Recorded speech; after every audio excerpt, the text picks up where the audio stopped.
नमस्कार, स्वागत है आपका लक्ष्य एक्सप्रेस में। मैं हूं आपके साथ रूबी और आइए करते हैं खबरों की शुरुआत।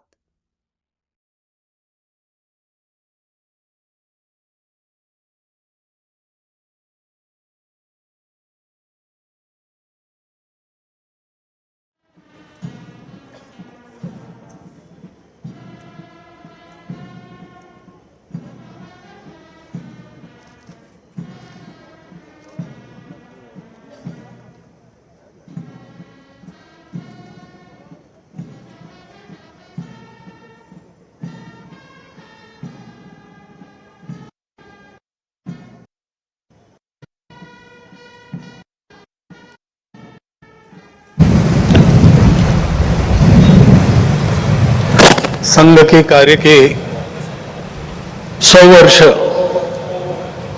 पूरे करने वाले और इस निमित्त वर्षभर संघ ने जो कार्यक्रम आयोजित किए हैं उनका सूत्रपात करने वाले इस विजयादशमी उत्सव के निमित्त हम सब एकत्रित लोगों के बीच में आज के हमारे प्रमुख अतिथि महोदय भूतपूर्व राष्ट्रपति जी आदरणीय रामनाथ जी कोविंद,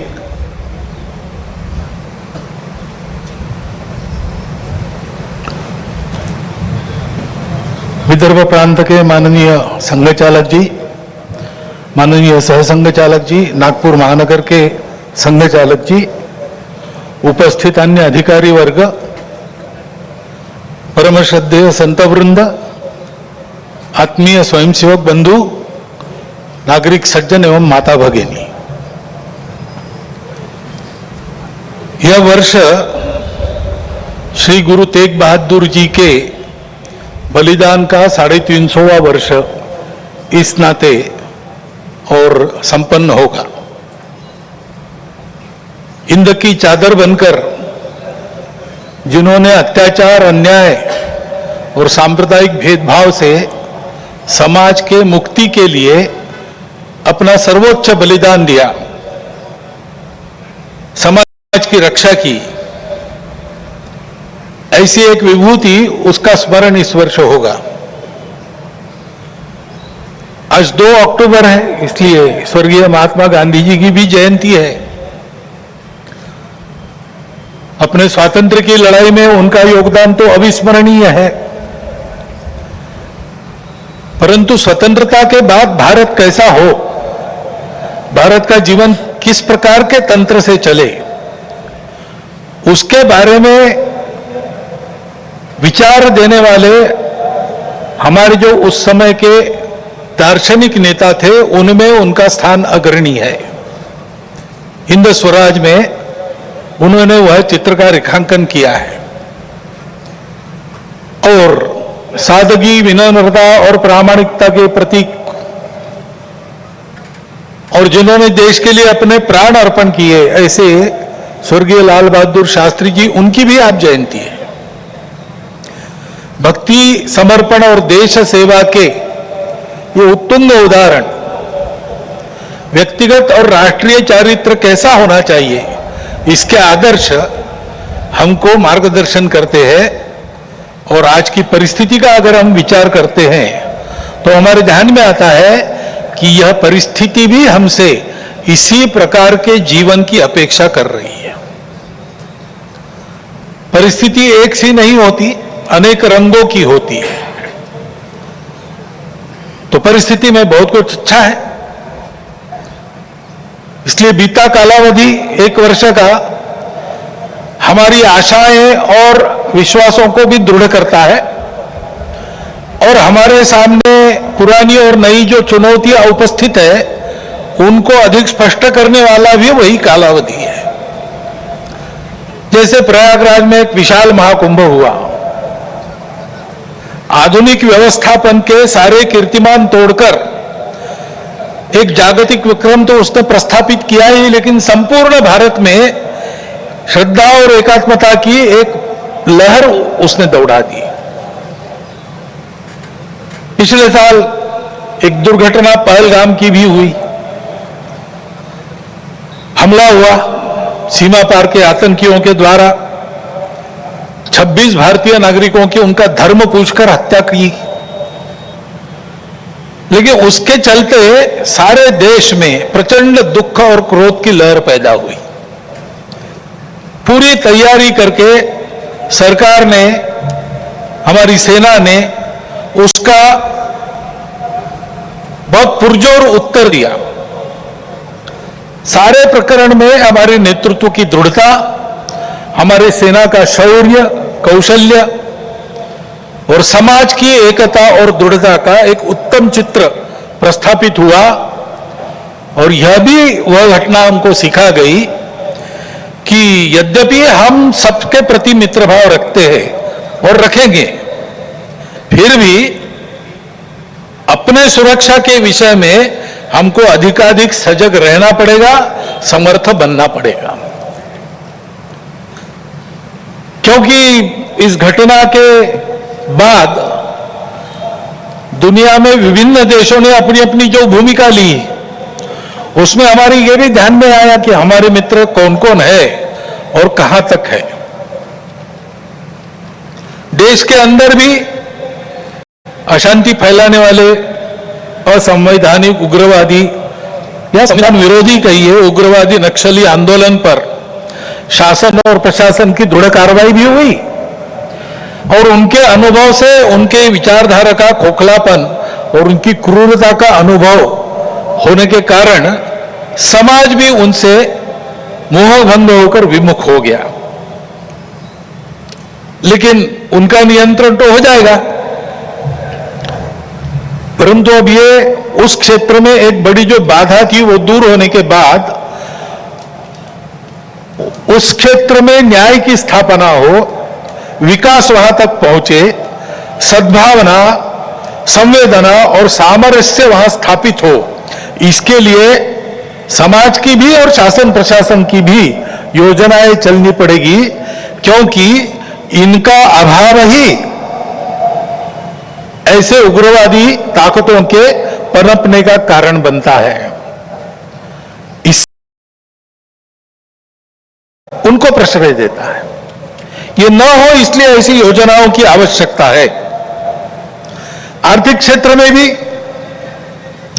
हम आगे बढ़ रहे हैं। ऐसा जो प्रचलित परिमाण है दुनिया के, उसके आधार पर कहा जा सकता है हमारा देश आर्थिक क्षेत्र में आगे बढ़े, इसलिए आर्थिक जगत के हमारे उद्योगी बंधु, विशेषकर तरुण उद्योजक, इनमें एक मादा भी दिखता है, उत्साह भी दिखता है, इच्छा आकांक्षा भी दिखती है। परंतु ये जो प्रचलित अर्थ प्रणाली है सारी दुनिया में वही है, तो सारी दुनिया के अनुभव में उसके कुछ दोष भी आ रहे हैं। विकास के इस प्रकार के पद्धति से अमीरी और गरीबी का अंतर बढ़ता है। आर्थिक सामर्थ्य कुछ चंद हाथों में एकत्रित होता है। शोषण करने के लिए एक नया सुरक्षित तंत्र इसमें से खड़ा हो सकता है, चिंता नहीं की तो। पर्यावरण के हानि की समस्या खड़ी हो जाती है और मनुष्यों के आपसी व्यवहार में कई प्रकार की व्यापारिक दृष्टि और अमानवीयता की बातें प्रवेश कर जाती है। इन दोषों की बाधा हमें नहीं होनी चाहिए, इसलिए और इसलिए भी कि अभी हाल में अमेरिका ने जो नई टैरिफ नीति अपनाई, उनके अपने हित के लिए अपनाई होगी, लेकिन उसकी मार तो सभी पर पड़ रही है।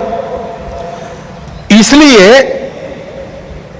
ये सारा परिदृश्य अथवा ये सारी प्रचलित पद्धति उस पर हम निर्भर हो जाए ऐसी नहीं है। विश्व का जीवन परस्पर निर्भरता से ही चलता है। राष्ट्रों में आपस में सब प्रकार के संबंध होने पड़ते हैं। अकेला राष्ट्र अलगाव में, आइसोलेशन में जी नहीं सकता। परंतु ये निर्भरता मजबूरी में न बदल जाए, क्योंकि वो कब बदलेगी, कैसे बदलेगी, उसका कोई पता नहीं। और इसलिए इस निर्भरता को मानते हुए, विश्व जीवन की एकता को मानते हुए, हमको इसको मजबूरी न बनाते हुए जीना अगर है तो स्वदेशी और स्वावलंबन का कोई परिणाम नहीं, कोई पर्याय नहीं। हमको आत्मनिर्भर होना पड़ेगा, स्वावलंबी जीवन जीना पड़ेगा, स्वदेशी का उपयोग करना पड़ेगा, और फिर भी अंतर्राष्ट्रीय संबंधों का सब प्रकार के, राजनयिक हो, आर्थिक हो, व्यापारिक हो, इन सबका जतन हमको करना पड़ेगा। लेकिन उसमें मजबूरी नहीं होगी, हमारी अपनी इच्छा होगी, हमारा अपना सद्भाव होगा, ऐसा हमको बनना पड़ेगा। प्रचलित पद्धति जो है उसके दुष्परिणाम हमारे यहां भी दिखते हैं। अभी हाल में ही जो खबरें पिछले 1-2 साल से चल रही है, प्रत्यक्ष हम देख रहे हिमालय के क्षेत्र में कैसे चल रहा है। वर्षा का अनियमित होना तो सर्वदूर है, प्रकृति के प्रकोप भी बढ़ गए हैं, भूस्खलन होता है, अप्रत्याशित वर्षा होती है, हिमनदियां सूख रही है। ऐसे परिणाम गत 3-4 वर्षों में तीव्र होते चले जा रहे हैं। ये हिमालय हमारे लिए सुरक्षा की दीवार, और दक्षिण पूर्व एशिया के लिए उसका पूरा जलस्रोत हिमालय से ही आता है। अगर प्रचलित विकास की पद्धति में से इन सारी बातों को और प्रोत्साहन मिलता होने के लिए, तो उस नीति का हमको पुनर्विचार करना पड़ेगा, क्योंकि हिमालय की आज की अवस्था एक खतरे की घंटी बजा रही है। प्राकृतिक उथल पुथल है तो जनजीवन में भी उथल पुथल दिख रही है। श्रीलंका में, बाद में बांग्लादेश में, बाद में नेपाल में, हमारे पड़ोसी देशों में भी हमने इसका अनुभव किया। अब कभी कभी हो जाता है, प्रशासन जनता के पास नहीं रहता, संवेदनशील नहीं रहता, लोकाभिमुख नहीं रहता, उनकी जनता की अवस्थाओं को ध्यान में रखकर नीतियां नहीं बनती, तो असंतोष रहता है। परंतु उस असंतोष को इस प्रकार व्यक्त होना, यह किसी के लाभ की बात नहीं है। अभी अभी प्रमुख अतिथि महोदय ने कहा, 25 नवंबर के भाषण की याद की, उसमें इस प्रकार के जो आंदोलन है जिसमें इतनी सारी हिंसा और विनाश होता है, डॉक्टर अंबेडकर साहब ने उसको ग्रामर ऑफ अनार्की कहा है। प्रजातांत्रिक मार्गों से भी परिवर्तन आता है, ऐसे हिंसक मार्गों से परिवर्तन नहीं आता है। एक उथल पुथल हो जाती है लेकिन स्थिति यथावत रहती है। पूरे दुनिया का अभी तक का इतिहास देख लीजिए, जब से ये उथल पुथल वाली तथाकथित रिवॉल्यूशंस, क्रांतियां आई, किसी क्रांति ने अपने उद्दिष्ट को प्राप्त नहीं किया। राजा के खिलाफ फ्रांस की राज्य क्रांति हुई, उसका परिणाम क्या हुआ? नेपोलियन बादशाह बन गया, वही राजतंत्र कायम रहा। इतनी सारी तथाकथित साम्यवादी क्रांतियां हुई, सब साम्यवादी देश आज पूंजीवादी तंत्र पर चल रहे हैं, जिसके खिलाफ क्रांति हुई थी। ऐसे हिंसक परिवर्तनों से उद्देश्य नहीं प्राप्त होता है, उल्टा इस अराजकता की स्थिति में देश के बाहर की स्वार्थी ताकतों को अपने खेल खेलने का मौका मिलता है। और इसलिए हमारे पड़ोसी देशों में जो उथल पुथल हो रही, ये हमारा ही देश है, वे हमसे दूर नहीं है। कुछ वर्ष पूर्व भारत ही थे, हमारे अपने हैं। उनमें इस प्रकार की अस्थिरता उत्पन्न होना, ये हमारे लिए, हम केवल उनके पड़ोसी हैं इसलिए नहीं, वो सब हमारे अपने देश है, इसलिए चिंता का विषय है। हितरक्षण से भी ज्यादा ये जो हमारा आत्मीयता का संबंध है, अपनेपन का संबंध है, उसके चलते ये चिंता होती है। परिस्थितियां ऐसी है, जैसा मैंने कहा, दोनों प्रकार है। सुखदायक रूप बहुत दिखता है, सुख सुविधा बढ़ी, मनुष्य के ज्ञान की विज्ञान की प्रगति हुई, व्यवस्थाएं आरामदायक बनी, राष्ट्र पास आए, माध्यमों के जरिए भी और आर्थिक लेन देन के जरिए भी। परंतु इस परिवर्तन की विज्ञान और तकनीकी की गति इतनी ज्यादा है कि मनुष्यों की गति का बदलने की और उसका तालमेल नहीं बैठ रहा है। इसलिए भी मनुष्य जीवन में कई प्रकार की समस्याएं, युद्ध, अन्य छोटे बड़े कलह, ये तो सब चल ही रहे। प्रकृति के उग्र प्रकोप को हम अनुभव कर रहे हैं, लेकिन परिवारों में भी टूटन आ रही है। नागरिक जीवन में बढ़ता हुआ अनाचार अत्याचार दिखाई देता है। इसके शमन के इसके उपाय चलते हैं, प्रयास हुए हैं, परंतु इसका पूर्ण निदान होने में वो असफल हो गए हैं। और उसके ऊपर अस्वस्थता, कलह, हिंसा को बढ़ाते हुए विश्व में सब प्रकार की परंपरा, मांगल्य, संस्कृति, श्रद्धा, इसका संपूर्ण विनाश ही आगे परिवर्तन लाएगा। ऐसी उल्टी विचारधारा, विपरीत विचारधारा और घातक विचारधारा लेकर चलने वाला एक नया पंथ उदय में आया। बहुत पहले आया, आजकल वो भारत में भी अपने हाथ पैर फैलाने की कोशिश कर रहा है। सभी देशों में उसके कारण जो समाज जीवन की अस्त व्यस्त अवस्था हुई है और एक तरह से अराजकता की ओर सारा समाज बढ़ रहा है, ऐसी संभावना दिखती है। उसका अनुभव सब देशों में हो रहा है और इसलिए इन सारी परिस्थितियों को लेकर विश्व जब पुनर्चिंतन करता है तो वो भारत की ओर अपेक्षा से देखता है। भारत इसका कोई उपाय निकाले, ऐसे विश्व में भी अपेक्षा है। और सौभाग्य से भारत में एक आशा की किरण ये दिखाई देती है कि नई पीढ़ी में देशभक्ति की भावना, अपने संस्कृति के प्रति आस्था और विश्वास का प्रमाण निरंतर बढ़ा है। संघ के स्वयंसेवकों सहित समाज के व्यक्ति और समाज की संस्थाएं अभावग्रस्त वर्गों की निस्वार्थ सेवा करने के लिए अधिकाधिक आगे आ रहे हैं।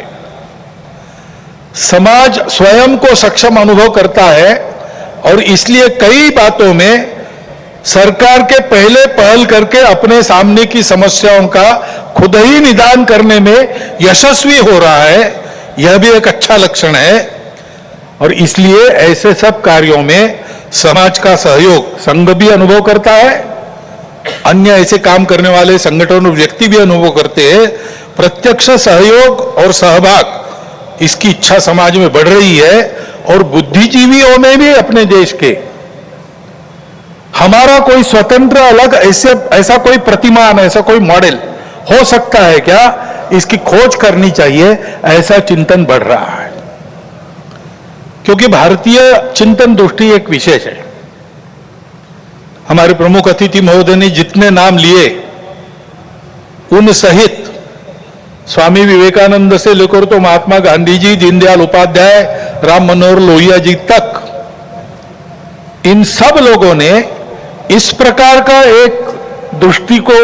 इस प्रकार की दृष्टि को सामने रखते हुए कुछ चिंतन दिया है। उसकी तफसील उसके अलग अलग होंगे, परंतु उसकी दिशा एक ही है। आधुनिक विश्व के पास जो दृष्टि है वो गलत नहीं है, लेकिन अधूरी अवश्य है। मानव का भौतिक विकास होता है, नैतिक विकास की ओर ध्यान नहीं रहता है। विकास होता है, पर्यावरण की ओर ध्यान नहीं रहता। विकास होता है, कुछ लोगों का होता है, कुछ का नहीं होता। आज अमेरिका का जीवन विकसित माना जाता है, उसको आदर्श मानकर हम चले भारत के लोग, और हमने चाहा कि भारत अमेरिका जैसा जीवन जिए। तो कुछ अभ्यासक कहते हैं हिसाब करके ऐसा जीवन जीने के लिए और 5 पृथ्वियों की आवश्यकता लगेगी। ये विकास कैसे होगा? ये हो नहीं सकता। प्रगति के साथ साथ इसी के कारण नई नई समस्याओं को हम झेल रहे, जो प्राण संकट बन रही है। दृष्टि का अधूरापन ही इसके लिए कारण है। हमारी दृष्टि है, हमारी दृष्टि भौतिक विकास के साथ साथ मन, बुद्धि और आध्यात्मिकता का विकास कर सकती है, करती है। व्यक्ति के साथ साथ मानव समूह और सृष्टि का भी विकास साधने वाली हमारी दृष्टि है।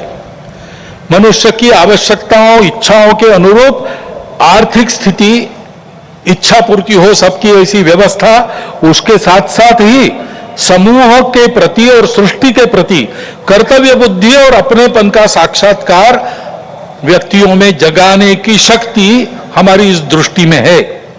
सहस्रों वर्षों तक विश्व में इस दृष्टि के आधार पर हमने एक सुंदर, समृद्ध, शांतिपूर्ण, परस्पर संबंधों को पहचानने वाला और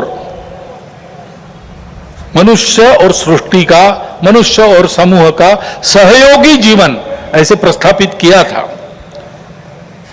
आज विश्व के आवश्यकताओं की पूर्ति करते हुए उनकी समस्याओं का निराश करने का शाश्वत निदान देने वाली एक नई रचना को विश्व आवश्यक मान रहा है, भारत से अपेक्षा कर रहे हैं, और नियति शायद यही कार्य हम भारतवासियों से चाहती है कि हम अपने उदाहरण से विश्व को एक नया ऐसा रास्ता दें। संघ 100 साल से ये सारा चिंतन, इन सब महापुरुषों का चिंतन लेकर, संघ का चिंतन नया नहीं है, वो अपनी दृष्टि के आधार पर अपने यहां परंपरा से चलने वाला आज तक आया हुआ यहां तक चिंतन है। उस चिंतन को लेकर संघ 100 साल से काम कर रहा है। समाज जीवन के विभिन्न आयामों में, संगठनों में, संस्थाओं में, स्थानीय स्तर पर भी, व्यक्तिगत पहल से भी स्वयंसेवक सक्रिय है। समाज जीवन में सक्रिय ऐसे अनेक सज्जनों के साथ भी सहयोग और संवाद स्वयंसेवकों का चलते रहता है। इन सब का जो संकलित अनुभव है, उसके आधार पर संघ का कुछ चिंतन है। वो चिंतन आज के कार्यक्रम में आपके सामने रखना, ये मेरे भाषण का प्रमुख उद्देश्य है।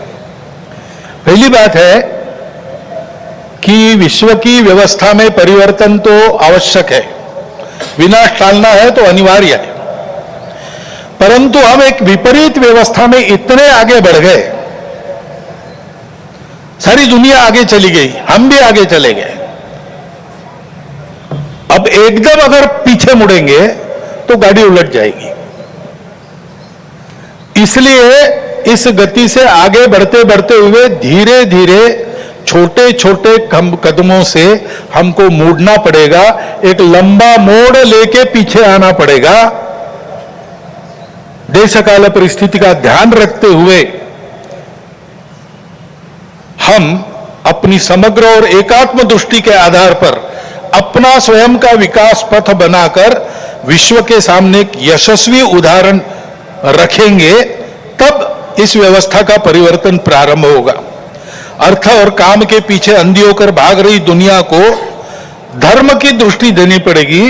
वो धर्म पूजा नहीं है, वर्शिप्स नहीं है, वो धर्म खान पान रीति रिवाज नहीं है, वो धर्म इसके परे सबको जोड़ने वाला, सबको उन्नत करने वाला, सबको साथ लेकर चलने वाला, प्रजा की, सृष्टि की धारणा करने वाला धर्म है।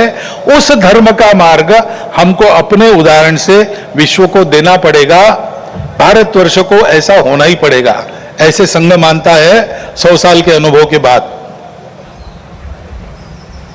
अब संपूर्ण देश को ऐसा खड़ा करना है, लेकिन व्यवस्था है उसको नहीं बना सकती। व्यवस्था बनाने वाला मनुष्य होता है, समाज होता है, वो जैसा है वैसी व्यवस्था बनाएगा। कहते हैं प्रजातंत्र में अंग्रेजी में एक वाक्य, people get the government they deserve. तो ये नहीं है कि सारा कुछ जिम्मा उन पर है, उनकी समीक्षा करके स्तुति या उनकी निंदा हम करते रहे, ऐसा नहीं होता है। जैसा समाज है वैसी व्यवस्थाएं चलेगी। और इसलिए समाज के आचरण में परिवर्तन आना चाहिए, तब व्यवस्था में परिवर्तन आता। वैसे भी कोई स्थापित व्यवस्था अपने को स्वयं को बदलने की इच्छुक नहीं रहती और अपने को स्वयं को बदलने का उसका सामर्थ्य भी नहीं रहता, क्योंकि वो स्वयं को नहीं बनाती, समाज उनको बनाता है। ये सामर्थ्य समाज के पास रहता है। समाज को अपने आप को नए आचरण में ढालकर खड़ा होना पड़ता है। ये व्यवस्था परिवर्तन की पूर्व शर्त है।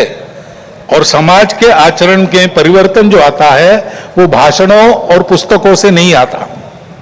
प्रबोधन तो करना ही पड़ता है, लेकिन प्रबोधन करने वालों को स्वयं जो परिवर्तन चाहते हैं उसका उदाहरण बनना पड़ता। अपने व्यक्तिगत जीवन में, सामाजिक जीवन में, राष्ट्रीय जीवन में, अपने स्वयं के परिवार के जीवन में, अपने आजीविका के कार्य में हम उस परिवर्तन का उदाहरण बनकर जिए। और ऐसे जो उदाहरण स्वरूप व्यक्ति होते हैं जिनके जीवन में पारदर्शिता है, निस्वार्थ बुद्धि है, जिनके पास प्रामाणिकता है, संपूर्ण समाज को अपना मानकर जिनका जीवन व्यवहार उस समाज के हित के लिए चलता है, ऐसा स्थानीय नेतृत्व देने वाले व्यक्ति होने पड़ते हैं। इसलिए उन व्यक्तियों का निर्माण करना पड़ता है। और इसलिए संघ का अनुभव है, व्यक्ति निर्माण से समाज परिवर्तन और समाज परिवर्तन में से व्यवस्था परिवर्तन, यही देश में और विश्व में परिवर्तन लाने का सही तरीका है। हर समाज में यही अनुभव है, ऐसा ही होता है। सब प्रगत देशों का इतिहास देखिए, आधुनिक इतिहास देखिए, ऐसा ही हुआ है। ऐसे व्यक्ति निर्माण करने की समाज की व्यवस्थाएं रहती है। हर एक राष्ट्र में, हर एक समाज का अपना एक पारिवारिक जीवन का तरीका था। अब लगभग सब जगह ध्वस्त हो गया, केवल भारत में बाकी है। परंतु 300 साल पहले अमेरिका में भी एक तरीका था, यूरोप में भी एक तरीका था। उस तरीके से ऐसे व्यक्तियों का निर्माण होता है। उस देश की एक विशिष्ट शिक्षा रहती है, उस शिक्षा में से उसके व्यक्तियों का मन तैयार होता है और उस समाज के जो क्रियाकलाप चलते उसमें से भी मनुष्य निर्माण होता है। एक प्रसिद्ध वाक्य है, the battle of Waterloo was won on the playgrounds of Harrow and Eton. वहां पर खेल खेलते खेलते जो समाज तैयार हुआ उसने जगत जेता कहे जाने वाले नेपोलियन को हरा दिया। ये ताकत कहां निर्माण हुई? समाज की व्यवस्था में निर्माण हुई। हमारे यहां भी ये था, परंतु 1000 वर्षों के आक्रमण में वो सब अस्त व्यस्त हो गया और बिना इसके काम नहीं होता, क्योंकि मन बुद्धि से ये सारा विचार मानने के बाद भी रोज के आचरण की आदत बदलनी पड़ती है। आदत बदले बिना परिवर्तन नहीं आता, केवल बातों से नहीं आता, केवल सोचने से या सपने देखने से नहीं आता। जैसा आपको देश चाहिए वैसा आपको होना है, और वैसा आपको होना है तो आपकी अपनी आदत दुरुस्त होनी चाहिए। उसकी व्यवस्थाएं इसमें रहती है, वो हमारे यहां ध्वस्त हो गई। इसलिए राष्ट्रीय स्वयंसेवक संघ का निर्माण हुआ। संघ की शाखा ये आदत बदलने का तरीका है, उसकी व्यवस्था है। 100 वर्षों में इसीलिए सब प्रकार की परिस्थिति आई। संघ को लालच भी दिखा दी, संघ को राजनीति में आने का आमंत्रण भी मिला, लेकिन संघ ने वो सब नहीं किया। संघ केवल एक ही कार्य में लगा रहा। संघ के स्वयंसेवकों ने हर परिस्थिति में शाखा को नित्य चलाया है। स्वयंसेवक आग्रहपूर्वक शाखा में नित्य जाते, 50 साल से आ रहे फिर भी जाते, क्योंकि आदत की बात है। आदत छूटनी नहीं चाहिए, आदत बननी भी चाहिए और छूटनी भी नहीं चाहिए।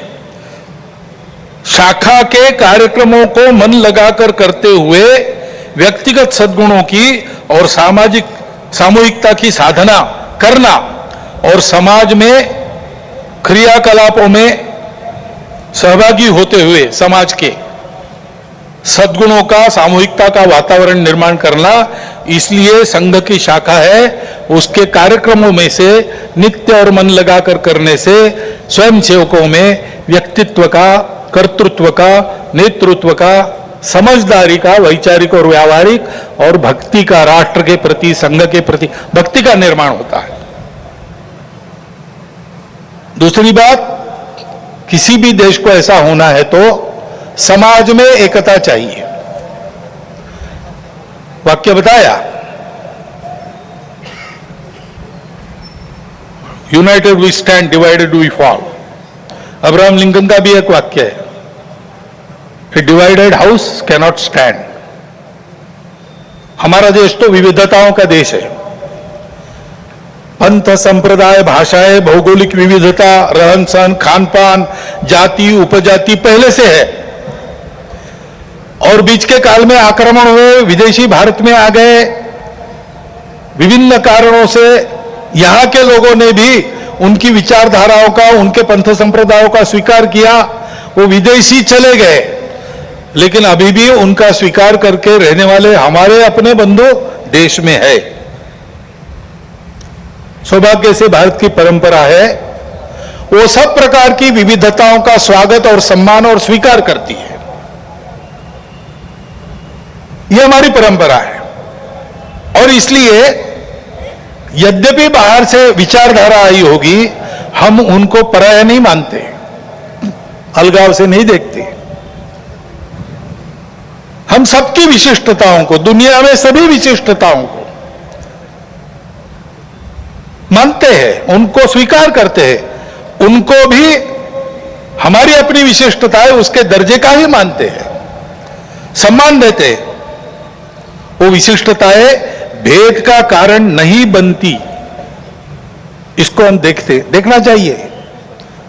आज अपने देश में इन विविधताओं को भेदों में उभारने की कोशिश चल रही है। ये विविधताएं भेद का कारण नहीं बननी चाहिए। अपनी सब विशिष्टताएं अपने अपनी जगह ठीक भी है, परंतु ये सब होने के बाद भी हम एक बड़े समाज के अंग है। समाज, देश, संस्कृति और राष्ट्र के नाते हम एक ही है, हम अलग नहीं है, हम विविध भी नहीं है। विविधताएं तो भाषा, पंथ, संप्रदाय, खान पान, रीति रिवाज, रहने की जगह इसकी है।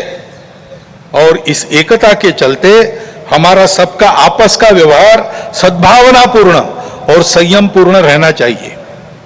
सबकी अपनी अपनी विशिष्टताएं हैं, उनकी श्रद्धाएं हैं, महापुरुष है, पूजा के स्थान है। मन वचन कर्म से आपस में इनकी अवमानना नहीं होनी चाहिए, इसकी चिंता सबने करनी चाहिए। किसी एक ने करने का यह काम नहीं है। उसके प्रबोधन की भी आवश्यकता है। विविधता है और सब लोग साथ में रहते हैं, तो जैसे अनेक बर्तन साथ में रखे तो कहीं ना कहीं आवाज हो ही जाती है। इतने बड़े समाज में इतने सारे लोगों के साथ रहने से कभी कभी कुछ आवाज हो भी सकती है, लेकिन होने पर भी नियम पालन करना, व्यवस्था पालन करना, सद्भावपूर्ण व्यवहार करना, ऐसा स्वभाव बनना चाहिए। छोटी बड़ी बातों पर या केवल मन के संदेह पर कानून हाथ में लेकर रास्तों पर निकल आना, गुंडागर्दी, हिंसा करना, यह प्रवृत्ति ठीक नहीं। मन में प्रतिक्रिया रखकर अथवा किसी समुदाय विशेष को उकसाने के लिए अपना शक्ति प्रदर्शन करना, ऐसी घटनाओं को योजनापूर्वक कराया जाता है। उसके चंगुल में फंसना नहीं चाहिए। उसके परिणाम तात्कालिक और दीर्घकालिक दोनों दृष्टि से ठीक नहीं रहते। इन प्रवृत्तियों की रोकथाम आवश्यक है। शासन प्रशासन अपना काम बिना पक्षपात किए तथा बिना किसी दबाव में आए नियम के अनुसार करें, परंतु समाज की सज्जन शक्ति और युवा पीढ़ी को भी सजग और संगठित होना पड़ेगा। आवश्यकता अनुसार हस्तक्षेप भी करना पड़ेगा, क्योंकि ये अराजकता का व्याकरण है, इसको रोकना ही पड़ेगा। हमारी इस एकता का आधार क्या है? हमारी संस्कृति है। डॉक्टर अंबेडकर साहब ने इसको शब्द दिया है इनहेरेंट कल्चरल यूनिटी, अंतर्निहित सांस्कृतिक एकता। ये भारतीय संस्कृति प्राचीन समय से चलती आई है। भारत की विशेषता है, वो सर्वसमावेशक है, सबका सम्मान और स्वीकार करने की सीख देती है, क्योंकि भारत के आध्यात्मिक सत्य पर उस सत्य पर आधारित धर्म पर, यानी सत्य, करुणा, शुचिता और तप के सदाचार पर वह धर्म आधारित है, उसी पर यह संस्कृति भी बनी है। इसका जतन सनातन काल से आज तक हर परिस्थिति में किसने किया है?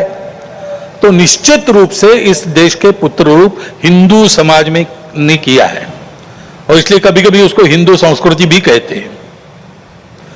ऋषियों ने अपने तपोबल से इसका निर्माण किया है,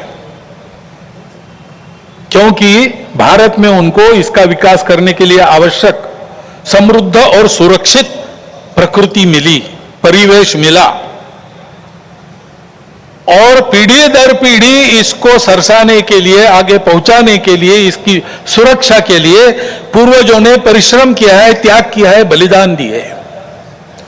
उस हमारी संस्कृति का आचरण, उसके आदर्श बने हमारे पूर्वजों का मन में गौरव और कृति में विवेकपूर्ण अनुसरण तथा यह सब जिसके कारण संभव हुआ, उस हमारे पवित्र मातृभूमि की भक्ति, यह मिलकर हमारी राष्ट्रीयता है। विविधताओं के संपूर्ण स्वीकार और सम्मान के साथ हम सबको एक माल में मिलाने वाली यह भारतीय संस्कृति, यह राष्ट्रीयता है। इसको हम हिंदू राष्ट्रीयता कहते हैं। यही हमारे लिए हिंदू राष्ट्रीयता है। किसी को हिंदू शब्द से आपत्ति है, वो हिंदवी कहे, भारतीय कहे, आर्य कहे, जो कुछ है, ये सारे समानार्थी शब्द है, हम लोग जानते हैं। परंतु इस राष्ट्रीयता का स्पष्ट स्वरूप निर्देशित करने वाला एक ही शब्द हमको मिलता है, वो है हिंदू।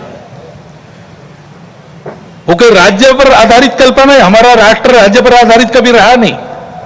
हमारे यहां नेशन स्टेट की कल्पना नहीं है। हमारी ये संस्कृति राष्ट्र को बनाती है। राज्य आते जाते रहते हैं, राष्ट्र निरंतर विद्यमान रहा है। सनातन काल से अब तक ये हमारा प्राचीन हिंदू राष्ट्र है। इस अर्थ में हिंदू राष्ट्र है। सब प्रकार के उतार चढ़ाव हमने देखे, गुलामी भी देखी, स्वतंत्रता भी देखी। हम सदैव विद्यमान है, और इसलिए हिंदू समाज का बल संपन्न होना, शील संपन्न होना, संगठित होना इस देश के एकता, एकात्मता, सुरक्षा और विकास की गारंटी है। क्योंकि हिंदू समाज सनातन काल से यहां चलते आया है, वो इस देश का उत्तरदायी समाज है, रिस्पॉन्सिबल सोसाइटी है। और सौभाग्य से इस संस्कृति के और धर्म के कारण ऊपरविद के अनेकविध नाम और रूपों को देखकर, दुनिया की विविधता को देखकर मनुष्यों में बंटवारा और अलगाव खड़ा करने वाली हम और वो, अस एंड देम, इस मानसिकता से ये समाज पूर्णतः मुक्त था, मुक्त है और मुक्त रहेगा। वसुधैव कुटुंबकम की उदार विचारधारा का पुरस्कर्ता और संरक्षक यही समाज रहा है। विश्व के विकास में अपना अपेक्षित और उचित योगदान देने वाला देश, इसको बनाना ये इसीलिए हिंदू समाज का कर्तव्य बनता है। उसकी संगठित कार्य शक्ति के द्वारा विश्व को नई राह दे सकने वाले धर्म का संरक्षण करते हुए भारत को वैभव संपन्न बनाने का काम संकल्प लेकर 100 साल से कर रहा है संपूर्ण हिंदू समाज को संगठित करने का कार्य।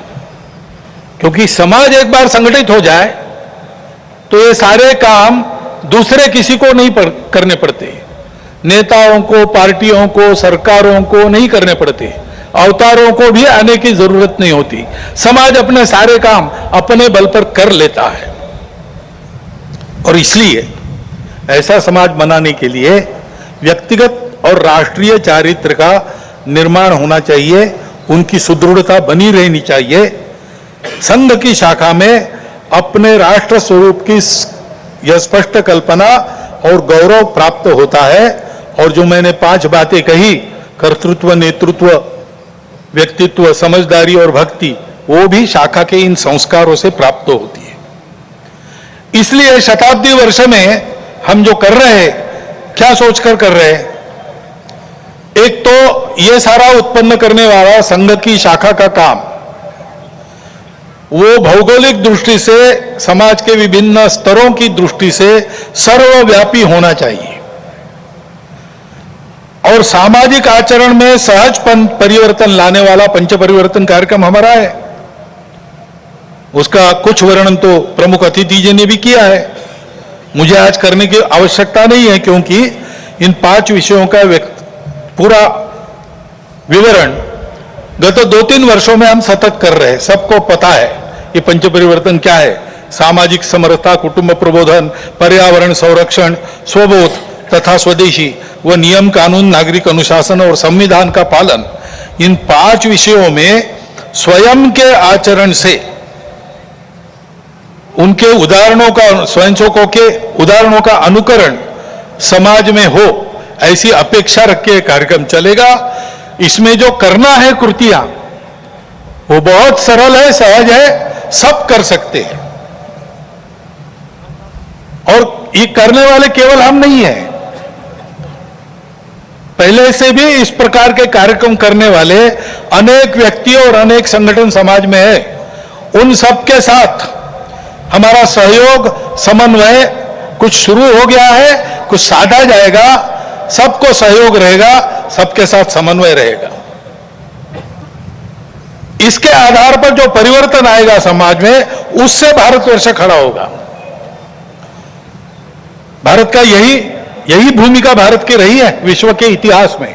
समय समय पर विश्व का खोया हुआ संतुलन वापस लाने वाला, विश्व के जीवन में संयम और मर्यादा का भान उत्पन्न करने वाला विश्व धर्म देना, कुछ वैश्विक मूल्यों के आधार पर अपने अपने देश की प्रकृति के अनुसार ये सारा योगदान हो, इस प्रकार का अपना अपना राष्ट्र खड़ा करना, ऐसा ये विश्व धर्म देना, ये भारत की भूमिका रही है। हमारे स्वातंत्र्य संग्राम तथा राष्ट्रीय नवोत्थान में पुरोधाओं के सामने स्वतंत्र होने के बाद भारत की समृद्धि और क्षमताओं के विकास का परिणाम क्या होगा, इसका जो चित्र था वो यही था। हमारे बंगाल प्रांत के माननीय संघचालक थे स्वर्गीय केशव चंद्र चक्रवर्ती, उत्तम कवि थे। उन्होंने इस बात को अपने एक कविता में बड़े सुंदर शब्दों में व्यक्त किया है। बाली सिंघल जबद्वीपे प्रांतार माझे ओठे, कोतो माठ कोतो मंदिर कोतो प्रस्तारे फूल फोटे, तादेर मुखेर मधुमय बानी, शुने थेमे जाए सब हानाहानी, अभ्युदयर सभ्यता जागे विश्वेर घरे घरे। सिंहल और जावा द्वीप तक भारतीय संस्कृति का प्रभाव फैला हुआ था। जगह जगह मठ मंदिर थे जहां जीवन की सुगंध फूलों से बिखरती थी। भारत की मधुर और ज्ञानवाणी सुनकर अन्य देशों में भी वैरभाव और अशांति समाप्ति होती थी और अभ्युदय की, यानी सबके उदय की सभ्यता जागती थी। आइए, भारत का यही आत्मस्वरूप आज की देशकाल परिस्थिति से सुसंगत शैली में फिर से विश्व में खड़ा करना है। पूर्वज प्रदत्त इस कर्तव्य को और विश्व की आज की इस अनिवार्य आवश्यकता को पूर्ण करने के लिए हम सब मिलकर, साथ चलकर अपने कर्तव्य पथ पर अग्रसर होने के लिए आज की विजयादशमी के मुहूर्त पर सीमोल्लंघन को संपन्न करें। भारत माता की जय।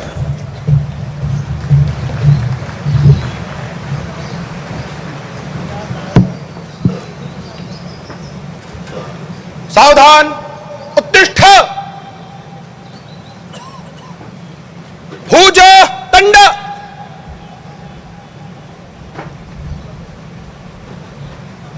आह्रमा।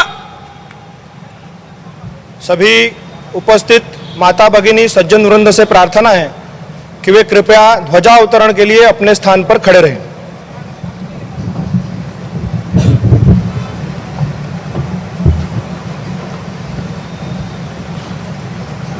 संघ